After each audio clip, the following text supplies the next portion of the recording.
Hey Pro Shot professionals, Alex Hoskins here with you, and welcome to the 5th and final week of our 2020 Fall Seminar Series.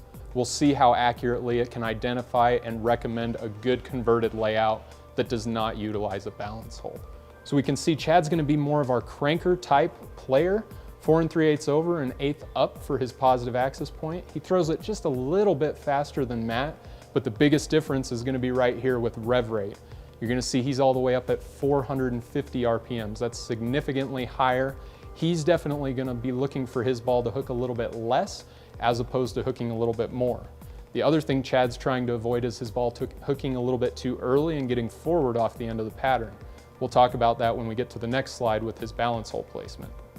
He has a little bit lower tilt than what Matt had and a little bit more rotation overall. So again, Chad's going to be our cranker style of player who's going to be a lot more left as opposed to further right like Matt was. We've used our same beaten path oil pattern, 41 feet, 24 units, 4 to 1. Good standardized testing pattern overall. Chad's favorite ball, IQ Tour right now. So you're gonna see that we have a significantly different layout on this. 5 1/4 by 3 by 4 3/4. Now this is that typical, the one that everybody used, the pin down ball with the hole down that would just create the best reaction overall. You'll notice the balance hole specs, 6 3/4 from the pin, only 1 from the PSA, much smaller balance hole at 3/4 inches, and it's drilled a little bit deeper. So again, a smaller sized hole that's drilled a little bit deeper is gonna raise that RG value a little bit more because we're getting more of that material out of the center of the ball and less out of the top of the ball. So that's gonna help Chad's ball want to kind of float through the front a little bit better, but it's still further from the pin, so it's increasing the dynamics. It's going to want to kind of be a little continuous, but still pretty predictable off the end of the pattern. This is a layout that a lot of different styles have had success with. Ball B, same exact layout that we just talked about. We've simply excluded the balance hole. Last up, we inputted all of Chad's Buller statistics, his VLS layout, and those balance hole measurements, and we got a recommended converted layout of 4 3/4 by 3 1/4 by 4 1/4. Now you're going to notice that this difference, the conversion, was not the same for Matt as it was for Chad. Okay, this is because the Storm layout adapter doesn't use a cookie cutter math equation to try and just give you a generalized layout. It takes into account everything about the style of the player and the position and size of the hole to give you a personalized recommendation. We're going to see how much closer this is for Chad as these balls go down the lane. Again, we've oiled with beaten path. We have ball A, we have ball B, and we have ball C here. We're going to start with our gold standard ball A. Let's see, take note at where this goes down the lane, where it goes as it comes through the pins. It's just a little bit right of 4th arrow, out to about 5, 6 down lane, and we can see that was pretty high flush overall. We put the line on the screen, pretty close.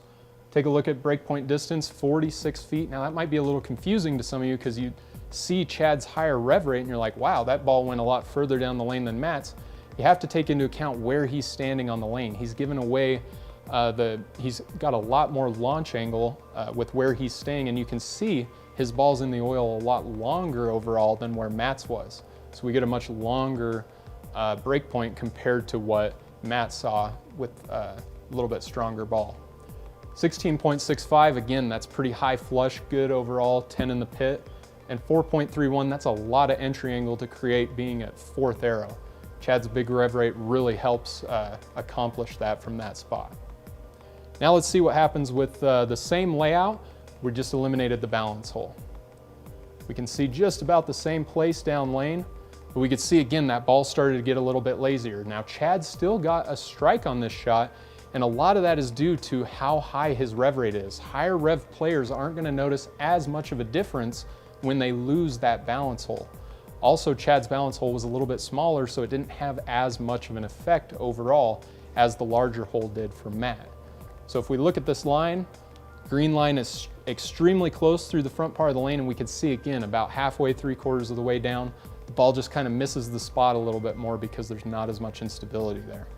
47-foot breakpoint distance, we lost only a board of total hook this time, and 3.65 we lost again, over a half a degree of entry angle.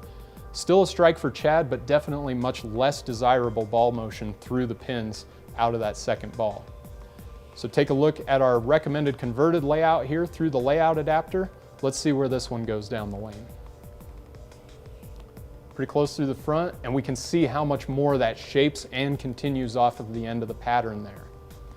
We put the blue line on here. We can see once again through the front part of the lane, these three are extremely good. Look at how much closer the blue line mirrors the red line as that ball gets down lane. We can see the breakpoint distance goes back to 46 feet, about what it was before.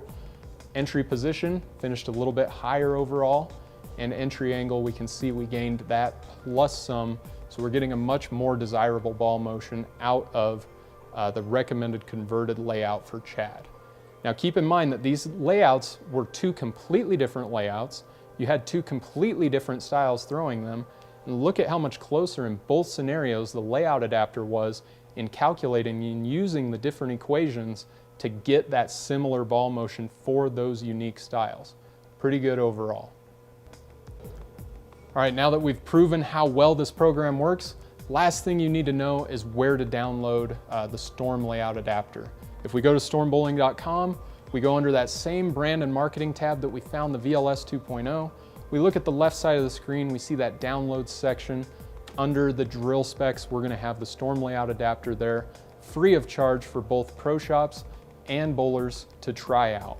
I urge you strongly, if you have a layout that you really liked with the balance hole, give that layout adapter a try. It's gonna give you a much more similar ball motion than just plugging that hole or utilizing that same layout without a balance hole. All right, now that we've proven how well this program works, last thing you need to know is where to download the Storm Layout Adapter. If we go to stormbowling.com, we go under that same brand and marketing tab that we found the VLS 2.0. We look at the left side of the screen, we see that download section. Under the drill specs, we're gonna have the Storm Layout Adapter there, free of charge for both pro shops and bowlers to try out. I urge you strongly, if you have a layout that you really liked with the balance hole, give that layout adapter a try. It's gonna give you a much more similar ball motion than just plugging that hole or utilizing that same layout without a balance hole.